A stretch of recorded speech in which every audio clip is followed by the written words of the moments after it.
And it says we're live, so we might be live. Okay. Just wait for the chat to come through. We should be good to go. There was some audio issues last time, so I'm going to talk for a bit before I get going. So please, if there is any audio issues, let me know. So that way we should be freed from the grasp of technical difficulties. Okay. Everything looks to be working. You would have thought after months of this I'd finally know what I'm doing, but I never know what I'm doing, and that's part of the charm. So, hello everyone. It's another month gone already, and it's time for another stream. Hello Shane. I see your message as well, so that's good. Everything's now working correctly. I decided I was wearing way too many check shirts last time, so I thought I'd go the Hitchhiker's Guide to the Galaxy route. I don't have a towel though, so it doesn't complete the look. Blimey, that's 5 viewers already, that's impressive. So yeah, hello folks. I thought I'd just quickly go through the plan for today. So, as you know by the title, I'm going to be going through some old book ideas that I had in the dark recesses of around between 2012 to 2014, when I was in the height of my teenage years. And yeah, we'll see where it goes from there. Yay, it's working. Good. Excellent. I'll be free from the time vortex. Oh, thank God for that. There's a lot of people in here. That's great. So I thought was having a look at the schedule for the next few months. The good news is this should be, all fingers crossed, this should be the last stream that I will be doing in lockdown in the UK, because in, I think, the second week of April, the shop that we run will be legally allowed to be open again, and then we'll see. But that won't, for the moment, that shouldn't affect anything here, because I've had a few of these where we've been off of lockdown, and sort of some semblance of normality has already been established. So good, yeah. Whatever happens next in the real world won't affect this. Hello, child. I knew you were going to be in here with your chaotic energy. My girlfriend, everyone. She's the only one that's allowed to call me child on a live stream. Right. So, since everyone's here, I thought we'll start with the main attraction. So, I have a old hard drive that has stuff from, I think, as far back as 2008, 2009, and hell, even further backwards. That has some old book ideas of mine. Now, I found the first one, and let me tell you, I was talking to a friend of mine yesterday, and if everyone wants something good to laugh at, this first idea of mine, my God. The way I described it to my friend was, if you see gamer tags online, you can tell which ones are like, sort of normal people. It will be like their name and then a number or something, or insert franchise here fan number 1. Normal stuff. Then you'll have the abnormal people who will, well, probably 12 years of age, decide that they are real edgelords, and then say that their gamer tag is like the Destroyer 10 or something, really cringy stuff. And when I was, now I didn't study this because I wanted to kind of read through it and get my reactions on here, because wow, this is something. It definitely reminds me of the it reads like a 12-year-old wanted to write something really edgy. Especially since this was called, the actual file of this is called Pitch and Cast List. Oh, bless, 13-year-old me thinking that this was going to be something, really big and epic. And I will say, beforehand, I'm not the type that will, bemoan this kind of stuff, because I think I've mentioned this before, but if you do write something that is, oh, Sunny's got a great one, Blood Raven of Death. Yeah. Exactly. This is my Blood Raven of Death pitch. But Yeah, I think that if you look back at your old stuff with I think if you do look back at your old stuff with a certain level of cringe or like toe curling disgust, then it proves oh, that was yours. Oh, I feel bad about that. It's not cringy. It's not cringy. It's fine. It's great. It's really good. I'm gonna quickly save face now. No one saw that.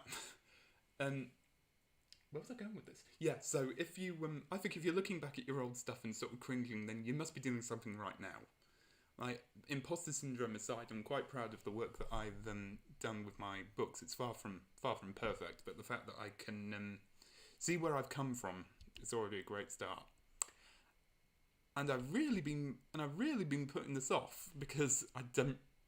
Okay, here we go. I actually misremembered this because I thought the name of this like really edgy WIP was going to be Genesis Masters. It's not. It's Exodus Masters. That means nothing. How can you be a master of an Exodus? By its very nature, it's not something that you can master. Okay, we're gonna have fun. So, if I before I read this, if I remember, I think there were two plots that always seem to come up in my things. I don't know whether I'm like really into these or just because I was quite big into Code Geass at the time, but I think if memory serves, this was a overthrow the dictatorship. It's okay, we were all young, plus I was trying to be Raven from Teen Titans for some reason. Yeah, and yeah, that's equally valid. So you're Moses. If if religious symbolism was on the cards, I don't think like younger version of me would actually think that through because he definitely seems like the type of person that wouldn't think his work was that nuanced.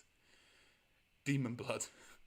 XXX Broken Soul XX was an old signature, so yeah, a bit cringe. Well, depends how angsty you want to present yourself. Broken Soul could be quite poignant. Yes, lol. I look back at my stuff I wrote 5 years ago and I cringed so hard. Reading the stuff I wrote 10 years before kills me. I'm like, goodbye.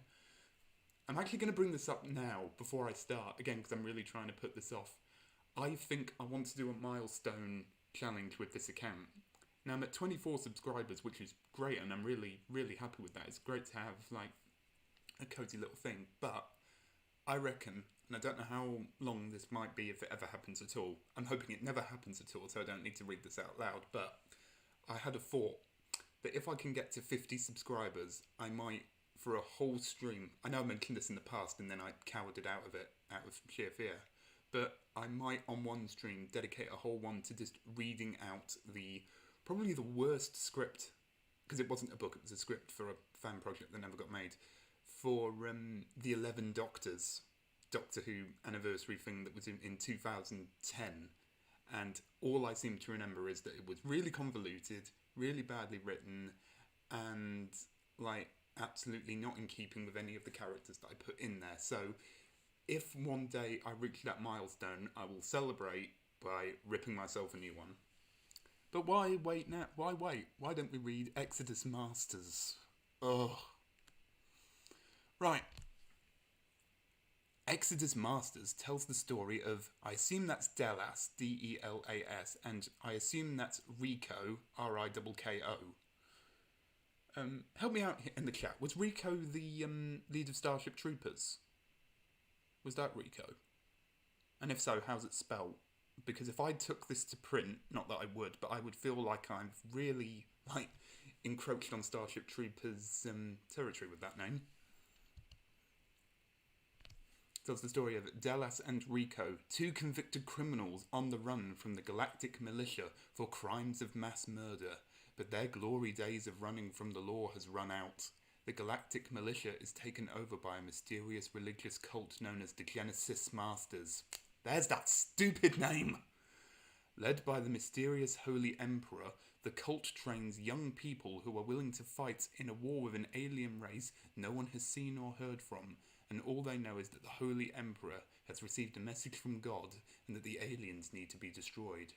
Reluctant to say goodbye to the old days, Delos and Rico, with the help of their fellow lawbreakers, set out to stop the Exodus Masters. So is it the Genesis Masters or the Exodus Masters? Make up your mind!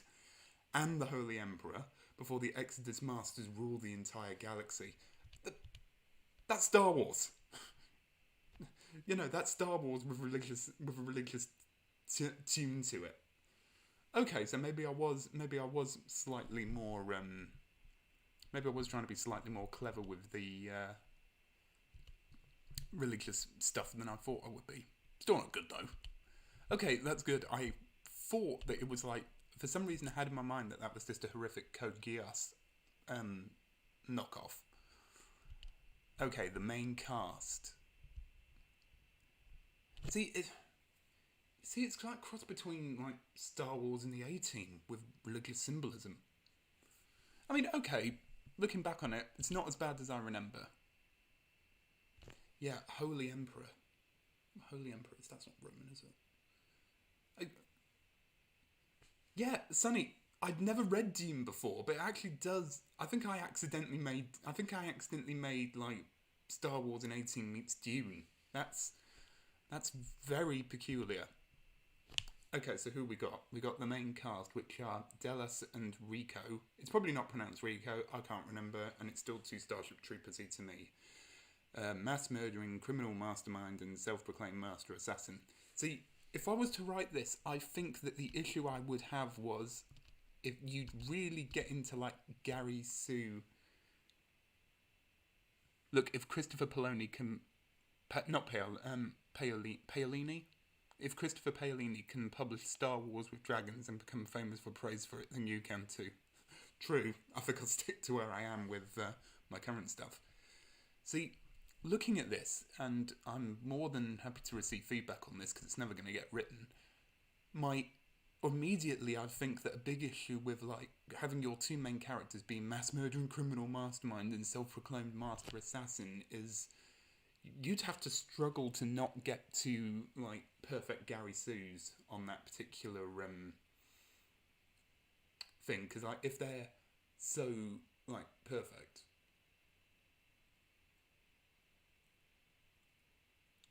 Dune is very much a part of popular culture, so some must have leaked down to you. Yeah, and I'm still not convinced that as a child I might have caught a bit of the Link Dune or saw trailers for the sci-fi miniseries. It's typical me. I was like 13, 14, I didn't even know what Dune was, and yet it still leaks back into me.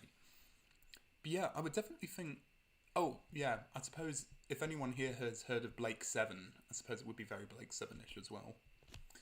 Yeah, I think I'd struggle to not make the two leads, like, super perfect and untouchable. Who else have we got? We've got the Holy Emperor, half man, half cyborg, leader of the Exodus Masters cult. Half man, half cyborg... Darth Vader. Yep, Vader again. Unless they're bluffing the heck out of it. Yeah, true, because that could be that could be like a good source of like actually having expectations set up and then subverting. So it could definitely work. I need to read Dune. I'm surprised you haven't, Jacob.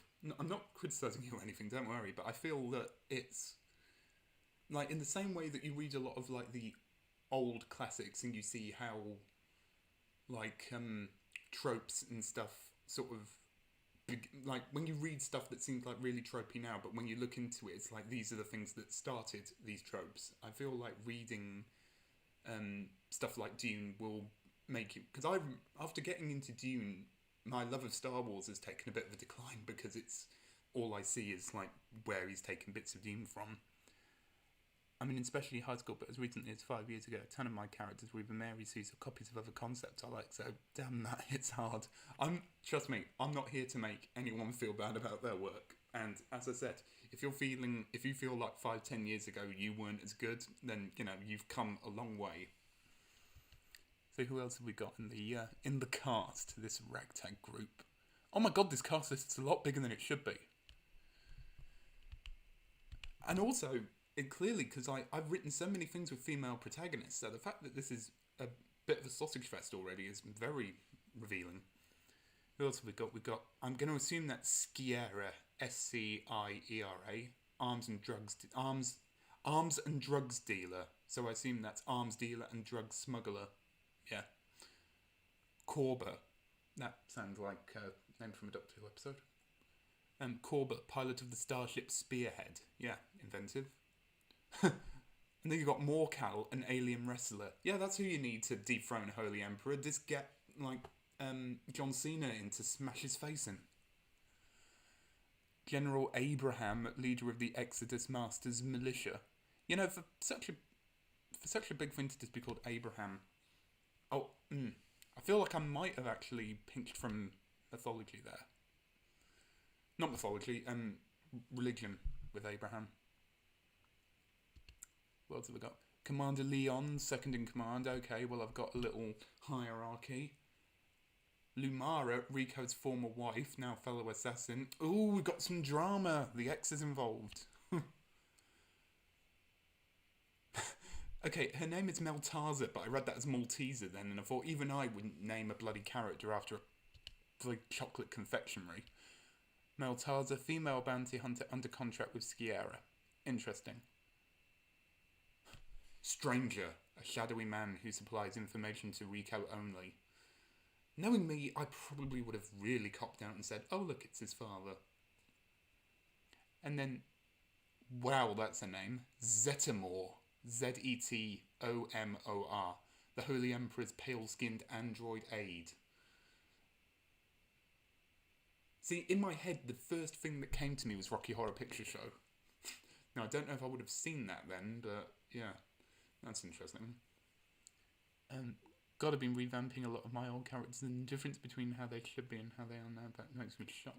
Yeah, I definitely feel that, especially since I found some like really old, like original character directories that I wrote because I kept making them and still do.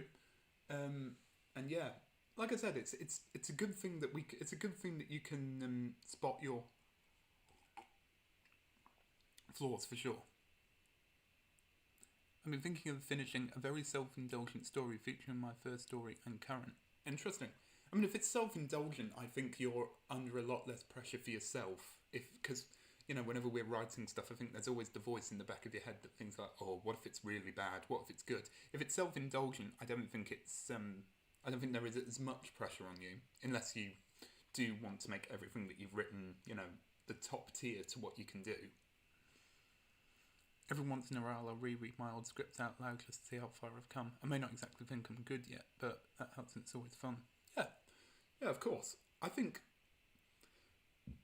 and you know, this might just be for me, but I think this is something a lot of us can try. If you do feel like your current work isn't as good, or you are struggling with your work, going back and seeing how far you've come is definitely a big help. Because as I've said to Jacob in the past, I've been doing my Doctor Who fan series, and the first script that I wrote is very different to the rest of them because like the quality of writing has actually vastly improved.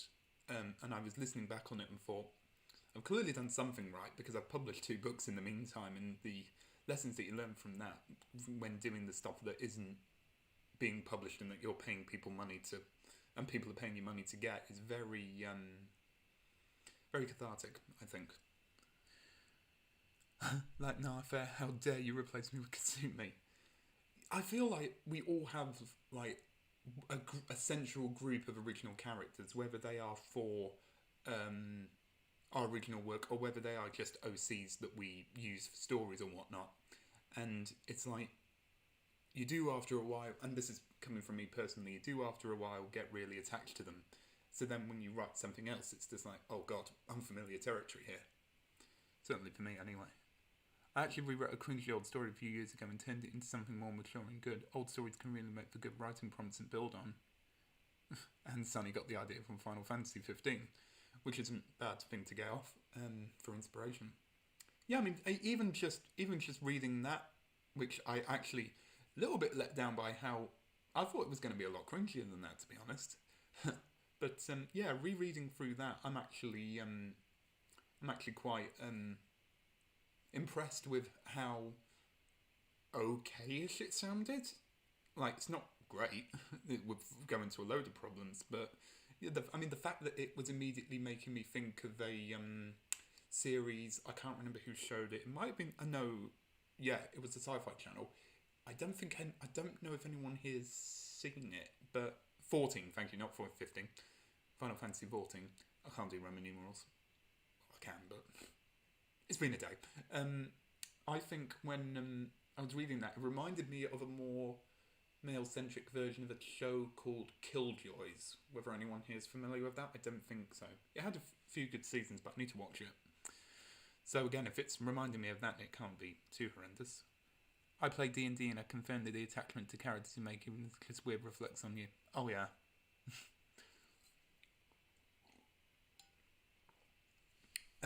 Let's see. So that was the first one. Pleasantly not surprised, but it wasn't by any means as bad as I thought. Even though I kept thinking the characters' names were Dallas and Rico. Is it Rico from... Okay, I'm Googling this now. Is it Starship Troopers? Starship Troopers. Yeah, the film will always come up first before the book. Oh my god, it's on Disney Plus. I'm going to have fun later. Rico. Rico. R-I-C-O. Yeah. It's a common enough name. I'm sure I could have got away with it. Oh, I actually missed one from Ace. Let me go up. I remember back in 2015 and started working on a fan series that was about the Doctor's son. I don't know what I was thinking. Hey, look, in all fairness, William Hartnell did want to do a story about the Doctor's son, so it's not completely without beyond the realms of possibility. So don't feel too bad about that. Canon nearly followed. I'm just going to spoil myself now. My mum made fudge for the shop. But I should not have eaten all in one go.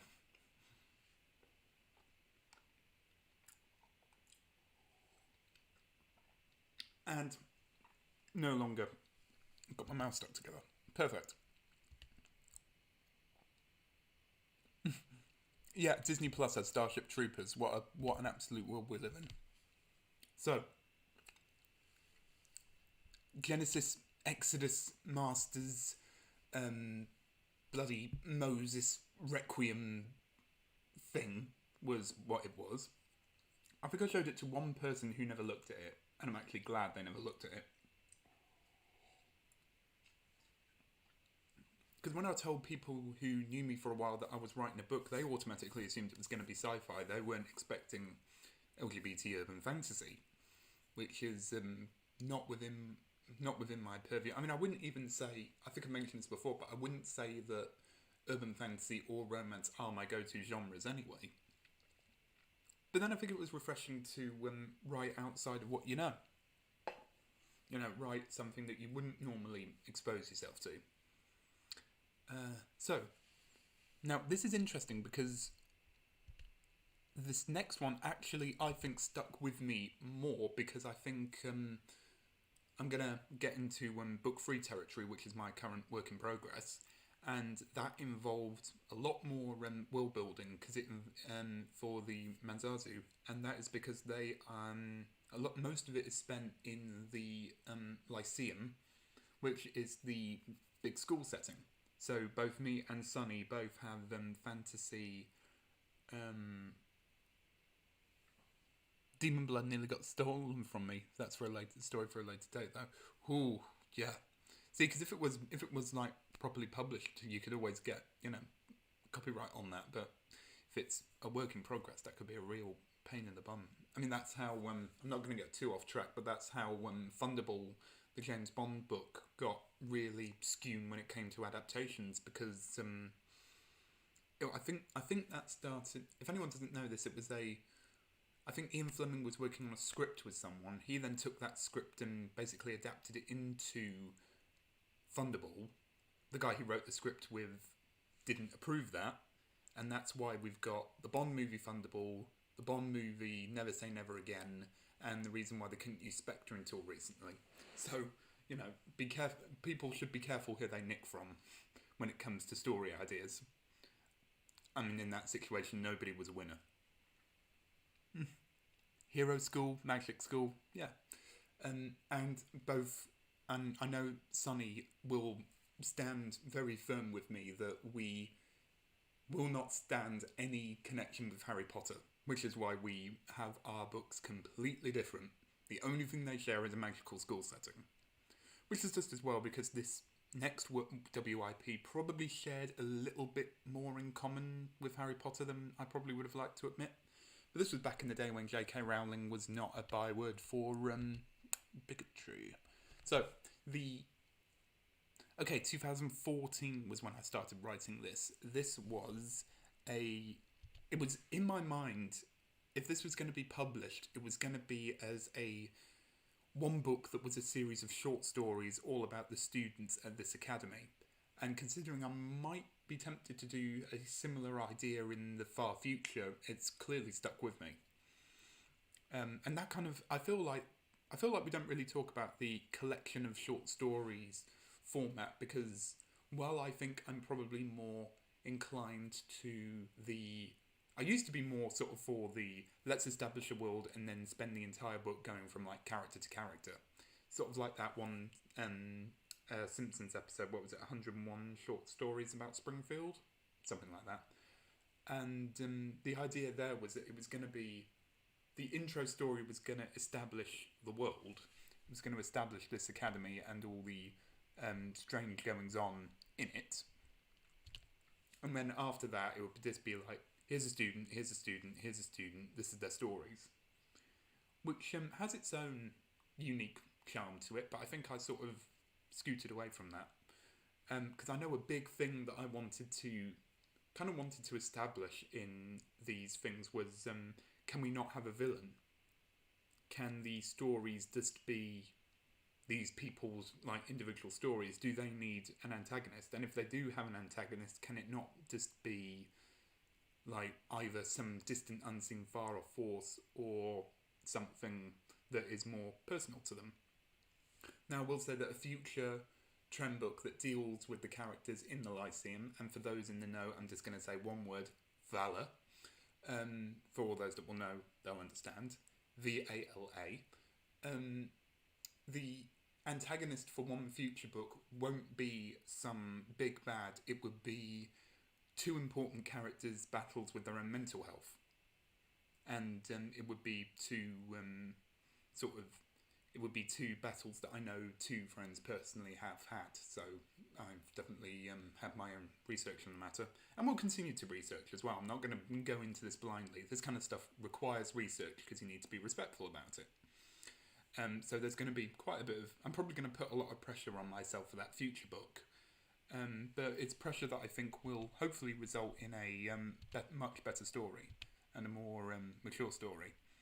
But the idea that like book 3 is going to establish the world and then later down the line we'll see more individual stories, I think started with this particular WIP that I had, which was called Eimian Academy, as to say like the Eimian mountain range, which encompasses several continents. And 3 short stories were completed and 1 was started and never finished. Now I'm not going to read through them, because I have skimmed through one of them and it all came back. So the way that the chapters were lined out was that they were literally just the names of the relevant characters. So for the first one you had Alessa, Takahiro and Venus.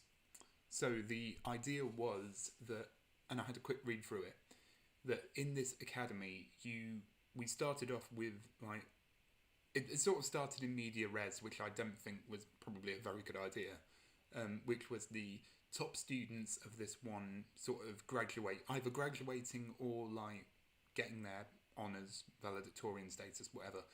And then we'd follow 2 junior students who would sort of be going about their business and then discover that the academy that they've gone to is actually, let me see if I remember this right, I think it was either built on or has been used as a either home or fortress protection thing for these essentially humanoid celestial beings. And it was when I was reading it, my nitpicky brain was like, okay, if 2 basically school kids could find them, what was to stop anyone else doing it? That is a massive oversight. I'll only mention this once. If Harry Potter has taught you anything, don't put all your dangerous stuff and all your really important stuff in one bloody school. Doesn't matter how prestigious it is. Because that's yeah, I'm gonna be critical now. Because why not? You know who has it coming. But the issue I ran into a lot when reading those books were, okay, this is one school. How can you have you basically be renting a magic mirror, have a massive snake demon, have like a massive room that gives you everything you want, all in one school? Oh, what? Because it's really old. You just have this stuff lying around you. I'm surprised that any of the other schools don't blow up at this stage. So I suppose that's kind of. It's good that I didn't do that. I didn't go with this because it's probably runs into the same kind of similarities as HP does. But when reading this, I thought, okay, well, a lot of these ideas are kind of onto something.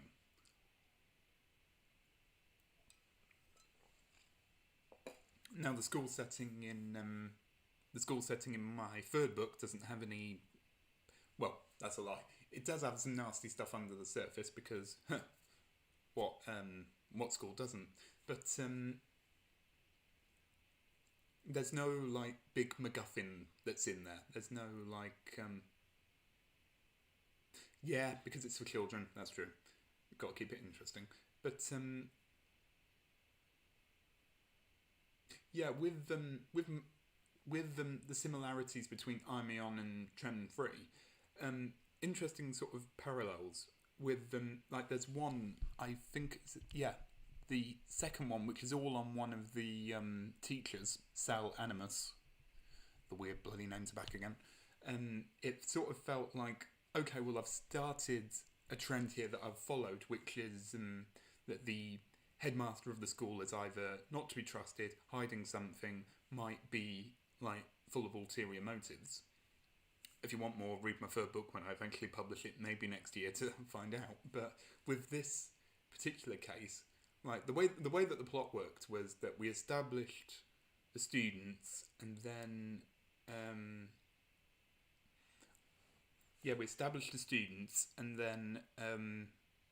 we sort of built in this mystery, and then it was discovered. And because the kids didn't get horrifically mutilated or anything, they were just basically said, congratulations, you've discovered the mystery, now on your way. And the mystery reveals itself to everyone else. And then, see, that's the problem I think with. That's, I suppose, a pro and a con with this character by character layout. You kind of feel that if you were to do a big reveal, there's a celestial being in the school that's just in it, then you kind of feel that would you want to show more of the school beforehand and not have this be the first chapter, or would you go back or would you just go forward and then all these characters now have to adapt to a new status quo? I think the way I worked it. See, when reading this, I don't even know if I actually even did that. Tried to establish a new status quo. I think it just kind of. The characters went on with their own stories, which is very unlikely.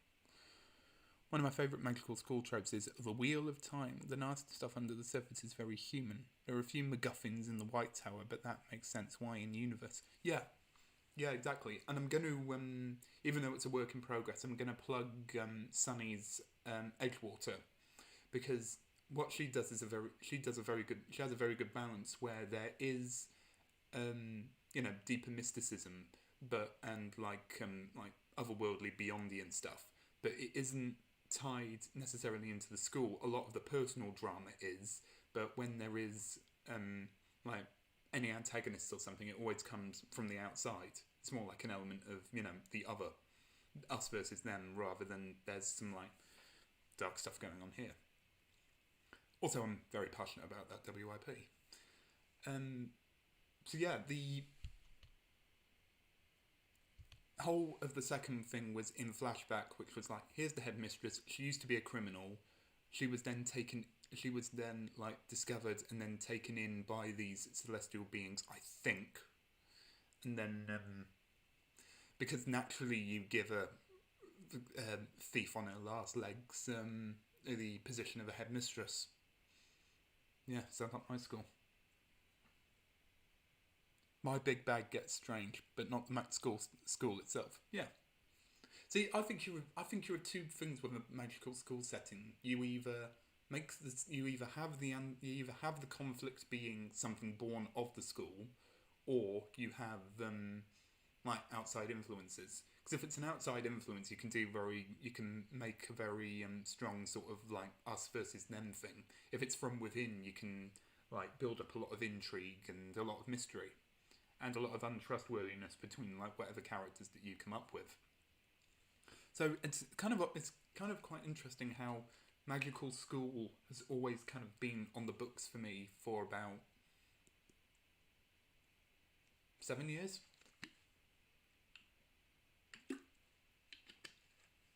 Which is good because while I think you're always going to be likened to the big one, you'll always there's always going to be so much different things you can do in there, and I think it's a fun. I think it's not only a fun like story type to do, but I feel like you can get a lot of world building in there. And like one thing I always wanted to do was make sure that there isn't like page upon page of expositional dialogue and expositional like explaining. Like you don't want to read a book that is basically a history book. You kind of want the world building to be broken up. At school is the natural thing because if it's like, okay, well we're going to a history lesson. Here is the complete history of, and it's a natural thing to have that information given to you in the form of like a lecture or something. Because at least it makes more sense, and if it's coming from a character's mouth, then it reads differently than saying, the kingdom of blah blah blah was established in blah blah blah, and King so and so is ruling over blah blah blah. So it's a versatile sort of subgenre, if you will. Plus, I think probably born from the fact that I didn't have a particularly great school time. I just like writing people who get a better time of it, even if it is in a magical school that would never exist. It's one of the reasons why I think if it comes under the fantasy genre, it's one of the reasons why I think that genre is so limitless. I mean, I think any genre really has limitless potential. It just depends on how you choose to write in it. Let's see. So there was another. So yeah, there were three stories that were completed and one that was a work in progress. I remember the fourth one very clearly because one of the students was going to be he was going to be a part of the. It was going to be like kind of if. I don't really think I recall them having any kind of antagonist in the story that was like beyond anything mentioned, but I think one of the characters was going to be either born in a country that they were at war with, or like from a race of people that they weren't on the best of terms with, like whatever government was running this place. So it was going to be someone who's like part of the gang, and like his friends think him close, but a lot of people keep him at arm's length, and that is something that definitely carried over to Trem 3 with one of the characters. Except that was more of a social thing, not a race thing. And again, I don't think. And the good thing with the Trem stuff is that between Menzazu there isn't any kind of racial segregation or anything, which is good because I think that's a kind of to be able to tell that kind of story properly. It wouldn't be. Let's say it wouldn't be something I would feel confident writing. So if it was people are more sort of criticised and ostracised for social standing, because of where they were born or whatever, that's slightly more up my alley because we UK and US are pretty classist places, so you can pull off some of that. But with this one, it was the conflict was going to be. And again, another criticism I'd have is I had no idea what the timeline would be like because I think it's implied that like someone like a new student comes in, but she's not a new student at all. She's part of this like group of other people that they're either at war or don't trust with, and they go to one member who's called Cathal, and say, like, get out of here, you're coming home, I'm not coming home. It's one of those plots. Actually, how many pages? I got 8 pages done, actually. That's more than I was expecting.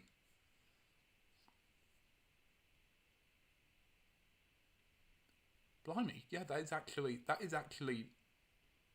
Oh yeah, and then they said, and in true, like, you can tell I've been watching anime because the bit where I stopped was like, okay, well, if you're not coming quietly, I'll make you come quietly. How are you gonna do that? I'm gonna duel you. Okay, swords out, and that's where I decided to leave it there. Very tropey. So it's interesting that, like, without knowing it, a lot of the characters that I'd created for Aimeon ended up either directly influencing or by accident kind of ending up similar to characters that you see in Trem 3. Checking the chat. And yeah, I think there's definitely something to be said about because I had this conversation before. There's when it comes to like doing new stuff. There's definitely a precedent for going back and checking out your old WIPs, not just to see like how far you've come, but also just to think, oh, okay, there's some good stuff in here. I'm going to pinch this, I'm going to pinch that, or I can adapt this character or this character. Because there's a very see, some people would call it lazy. I definitely wouldn't. I think that if you can salvage as much as you can from previous projects, that's going to be a big help if it fits within the story. Because, pardon me, I've mentioned him before, and I know Jacob knows this story very well, but one of the people who wrote for the Doctor Who's, Neil Penswick, definitely was of the kind of person where, like, okay, well, I've got a few stories, I'm just going to cram them all into one story, even if it doesn't, like, cohesively make the most amount of sense. And then you end up with something that is, like, part historical, part killer android, part mystery.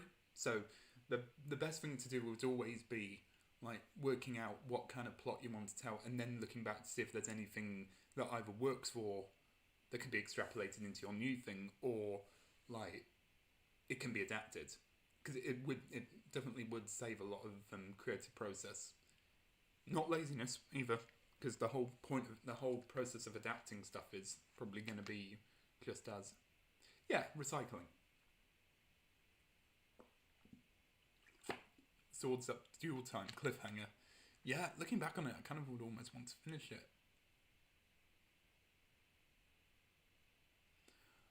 One very, very long story, very flabby story that somehow adapts well. I mean, you've got your own yourself and everyone that works on Security Glove. Security Glove. What the hell? No, Security Kitchen. I'm getting the two mixed up. Security Kitchen Productions. By the way, everyone, I'm going to say this now. Go and follow Security Kitchen Productions on YouTube. The Doctor Who book adaptations that they do are fantastic. And not just because I'm in it, vanity. No, go and support them, definitely, because I know they're encroaching on a big milestone, and they need all the support they can get, because they do terrific work, all for free, with some amazing dedication. Go and love them. Go and support them. And definitely follow them on social media as well. Free plug.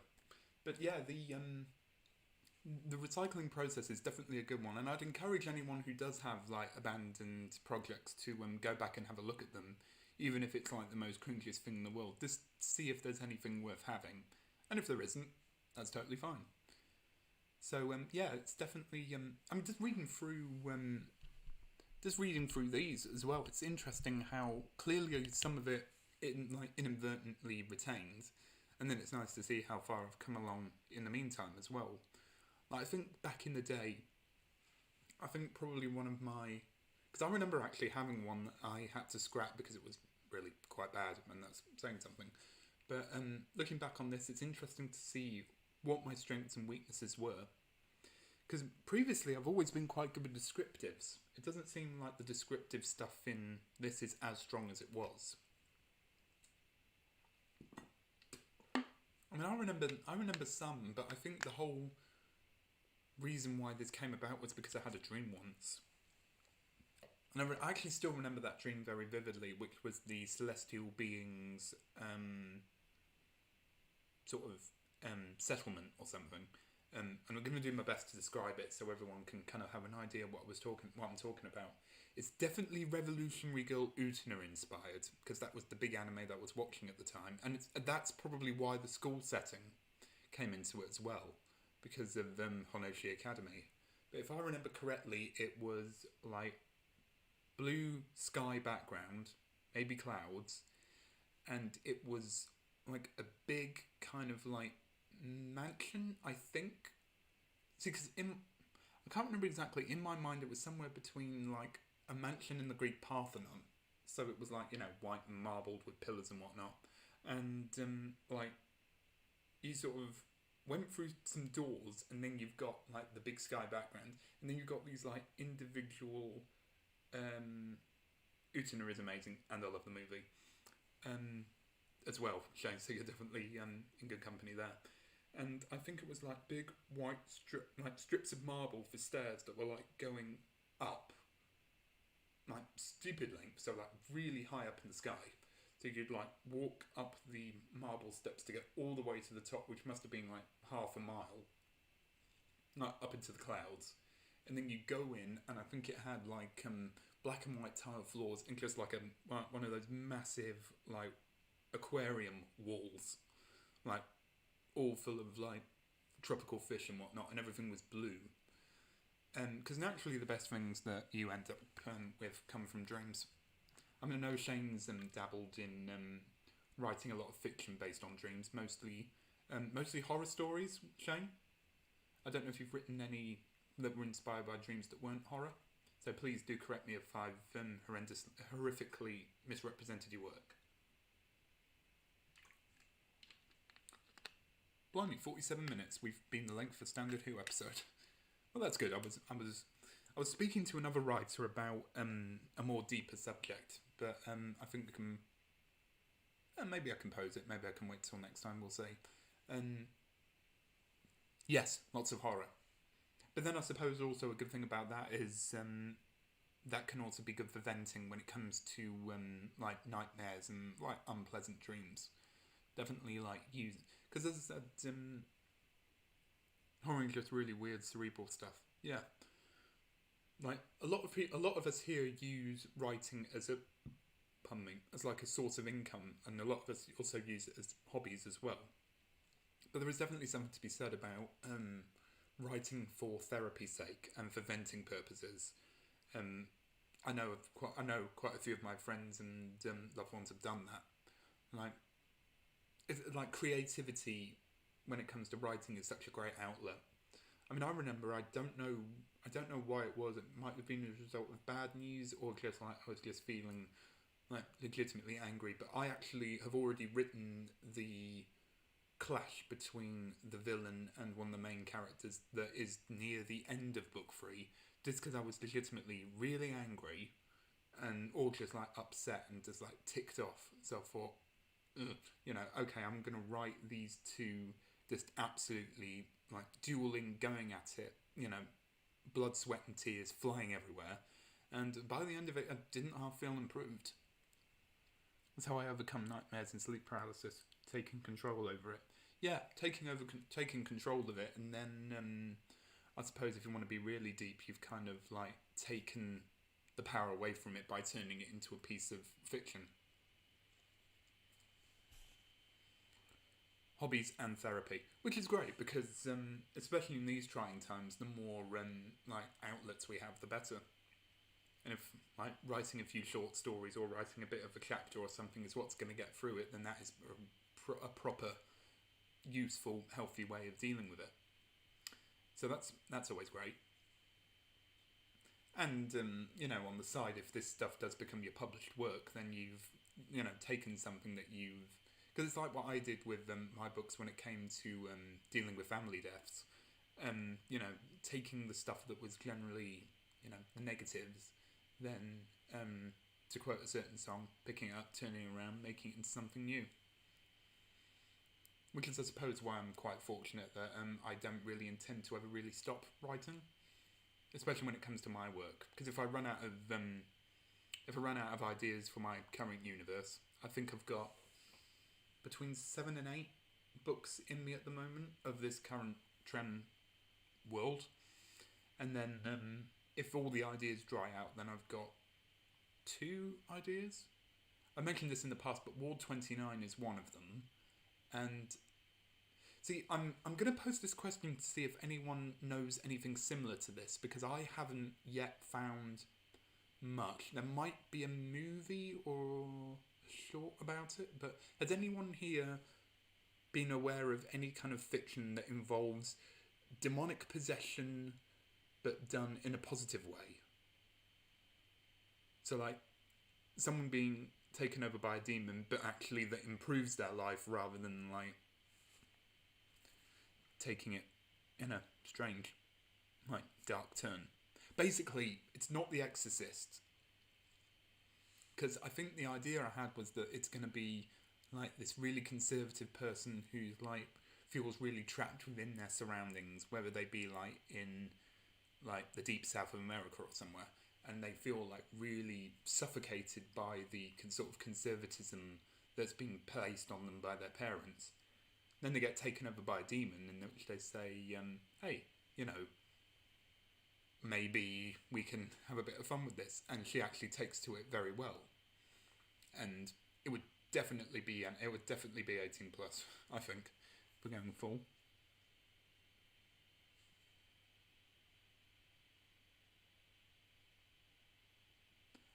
Let's see.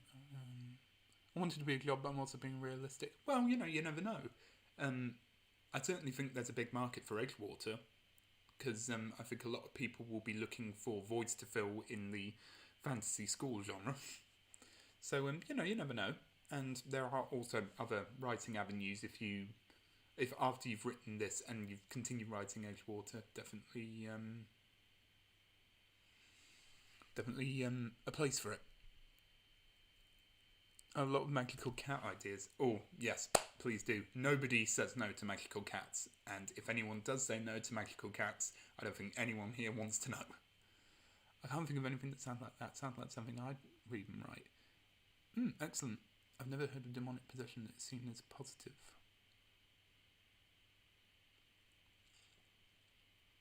Oh yeah, Parasite. Yeah. Because of the body horror of that, I've generally been avoiding it, but I might actually check it out.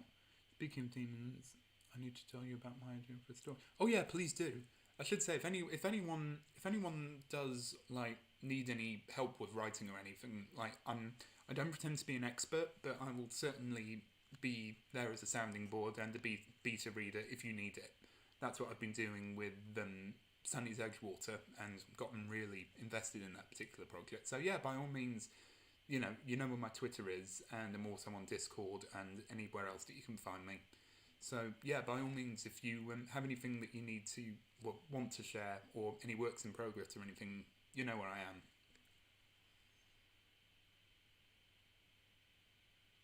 Yeah, a partnership of an unusual type, because I'm definitely of the opinion that pretty much every story's been done to death, and now it's like either you're finding a new unique take on it, or you're taking combinations that already exist to kind of give a new story from bits of others. Like, I've always said that the first Trem book is kind of like the antithesis, the complete polar opposite of all those old, like, haunted house movies. Like, as I've said many times before, the thing that immediately came to my mind is, like, Haunted House with Eddie Murphy. Now, change the lead character from Eddie Murphy to an 18-year-old British girl. Change the creepy bloke who owns the mansion to a isolated, like, non-human. Change the ghosts to all be friendly, and then swap the, like, non-consensual, very creepy one-sided romance to an actual, like, healthy, thriving romance of, like, let's see these two people show each other their respective worlds, both of which they're strangers to, and you've got something that has a very familiar basis, that then evolves. Like if you just read Trem Chapter 1, you probably would not be forgiven in thinking you know where it goes. I think there was another Haunted House movie that was, I think, in CGI that was in a similar plot.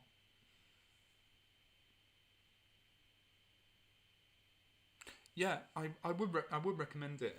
We've got a little Discord group for anyone sort of interested in, you know, the sort of works that me and Sunny have. So if anyone like wants to know more, then yeah, it's because is it your second draft that you're on now, Sunny? Because it's really it really is shaping up to be a good story, and I would recommend that people pardon me, definitely post more and like inquire about it because it's a great story. Um, but yeah, I mean we're quite fortunate really between the sort of corners of the writing community that we've sort of found ourselves in and other creatives, people who aren't in the community but do write a lot. Then you know we're fortunate that we are surrounded by you know a lot of well-read, like-minded people who all have one shared thing, which is sort of a love of creating stories. And I still maintain that I think everyone's got at least one story in them, and it's so easy now to take these stories, write them, and then get them out into the public. Some elitists don't think that's a good idea, but I say, you know, get off your high horse, son. You know, don't bemoan self-published work just because it isn't like going through an official editor or isn't like recognised in anything because you um, probably sleeping on some of the more creative things. The one I shared is my second draft. Oh, good, good. Because I think ever since sort of becoming a member, if you will, of the Twitter writing community, I've seen so many books that have interested me far more than anything that I'd see in any of the local bookstores. Like beyond, besides like the classics that everyone should read, etc. I feel like more stuff that I personally want to read has come from the community and self-published authors. You know, people who aren't going to be the next like they aren't going to be the next like poet laureate. They aren't going to be drowning in Pulitzer prizes because of their works, but it doesn't matter because they are writing the stories that they want to write in um, probably the most raw kind of personal way possible without much in the way of interference from the outside. Have you considered writing a comic? Also, what do you say about a Discord group? I will let you know on. I will DM you further information about the Discord group because I know we definitely love to have you in there and sharing ideas. And not off topic. I'm not off topic at all. I tell you, I have been interested in maybe looking at a way to get some of my book stuff in comic form. Like whether it would be passages or like separate short stories. I mean, I wouldn't know where to start in like actually submitting stuff to actually become because I know a lot of the times it's like it's written as a script and then given to an artist and then a letterer and then it's published from there. But I've never really considered it because I kind of feel like it would be well outside my sort of sphere of expertise. But if I was offered, I would leap at the chance. You know, I love me some Marvel and I'm okay on DC. So if by some fluke of nature Marvel or DC ring up and say, hey, you know, do you want to? Then I would leap at the chance. And if asked, Marvel it would be X-Men because I love X-Men, and I feel like probably the stuff that I write would probably be more tailored towards that than any other Avengers group. And DC probably purely because of Sunny, I'd probably pick the league, the league, if you will. You know, the one with Saturn Girl and Co in it, just because I've done a lot of research. I can always share Discord and invite for folks if they want. Yeah, yeah, that'd be great. Please do. And editors will take on published work. Daniel Green self-published his first novella on Thursday in Top Downs and Sales Shots. Yeah, further saying that any of the naysayers that are like, well, self-published books don't get very far, you know, be quiet because you're wrong. And I think generally, if there's more of a push to like end the stigma towards self-published work, then that's only going to be for the best. But yeah, Boo, if you want to share the Discord invite to folks, yeah, please do. That's going to be really useful, and I'll be sure to drop Elite Comic Nerd a DM. I'm actually surprised that that lasted as long as it did. I'm very, very happy with that. Legion of Superheroes, thank you. I do not know why it was either A, League, or B, just not coming through on my brain. Because I feel like you could have some. I feel like they're worthy of a good, like, fun comic. And I think we both agreed they definitely need something. They've been so deprived recently. And you know that I'd be immediately on Sunny's DMs being like, okay, now, is this right? Sending every script like, is this correct? Is this correct? But mind you, I'd be like that with X-Men. But yeah, I've great ace. But yeah, I'm actually quite happy with how that went. That flew by for an hour. They're great. The current stuff sucks a little. Given that there hasn't been, given as far as I'm aware, there haven't been that much stuff. It's very telling. You know, make the Legion superior once again. But yeah, as far as this live stream goes, I was actually quite impressed. Like, that actually took more time than I was expecting. I was expecting it to be like done in the first 20 minutes and then be like searching for questions. Yeah, definitely thinking of the Justice League movie. Still gonna watch the Snyder Cut. I'll probably do a Twitter post about that later. But yeah, I feel that I was actually pleasantly surprised with just how non-cringy it was for something like called Exodus Masters actually turned out to be. I'm glad I didn't end up writing it, but I feel that, and I'm probably not gonna touch it again, but if I did, then the sort of thing I might take it in is a kind of like James Gunn Guardians of the Galaxy style thing, where it's kind of aware of how, like, very much kind of Blake Seven meets Dune is, and then kind of having fun with it. Like, if you've got a thing called like the Exodus cult, then by all means, that, you know, bring forth the, like, you're a bit edgy, aren't you, kind of level of humour, especially since that's in at the moment. Oh, it's Brian Michael Bendis doing it. He's not great at team books. Yeah. I own a few of his, but I only really own the ones that everyone likes. Bendis, blah. Well, I mean, the good thing is that comics counts as writing. This is a writing stream, and, you know, we can discuss comics here. It's all within the sphere of influence.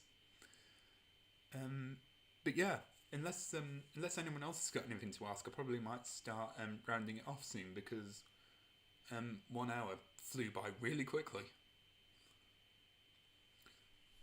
I will definitely give all of Armion a proper read though, because I feel like there's some interesting stuff there, some stuff that might be worth recycling.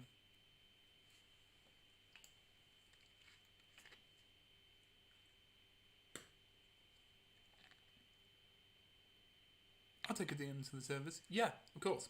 We need some more people in there anyway. It's a bit quiet. So yeah, I'll definitely put the word out further to see if anyone else is interested in the server, because it was the story about it was a friend of mine actually made it to be specifically about my book stuff, but I'll add a few more rooms in there so that we can, like, use it as just like a just think of it as like a creative hub, if you will, because everyone involved in there is a creative of some description. You know, we've got myself, we've got Sunny, we've got Ace of Diamonds, my girlfriend, in there, and you know, we all do write. My girlfriend writes not on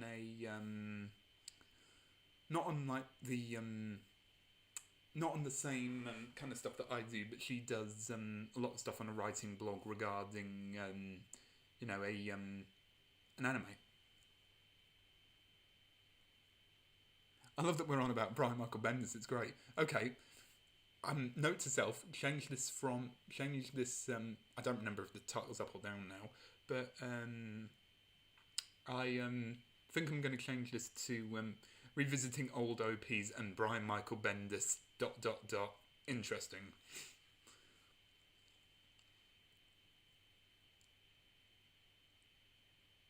The Legion is my baby. You know what, Sonny? You are fighting the good fight for the Legion. Definitely. Especially since I know Supergirl butchered them.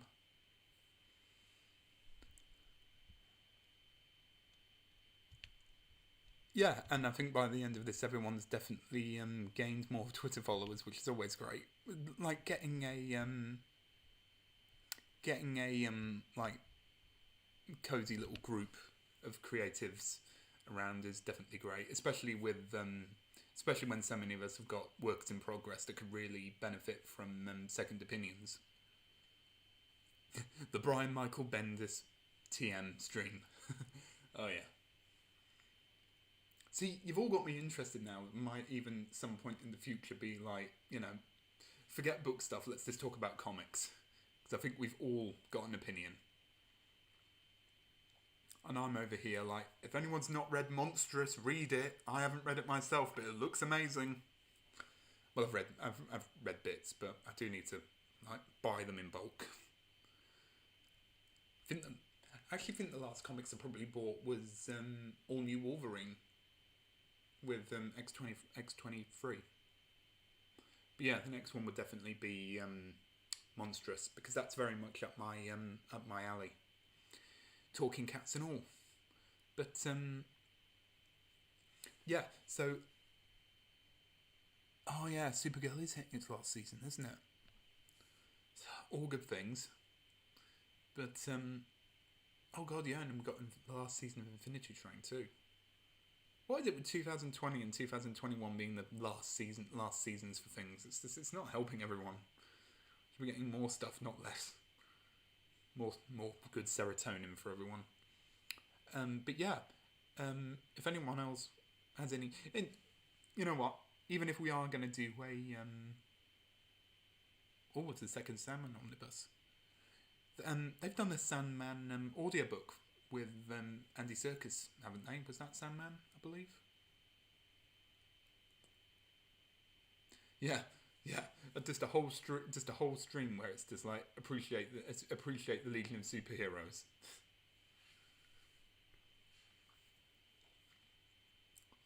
Yeah, to be honest, it wasn't expected, but I am not going to complain about how this has become like the comic stream. Spider-Man Life Story. Okay, I'm not familiar with that one actually. Okay, let's see who I'm learning stuff now. So who wrote that? Kip Zadinsky. Okay, it's got a great write up for sure. Okay, yeah, I could, and Immortal Hulk. Okay, yeah, I could do with some more Marvel comic recommendations. So thanks for the heads up.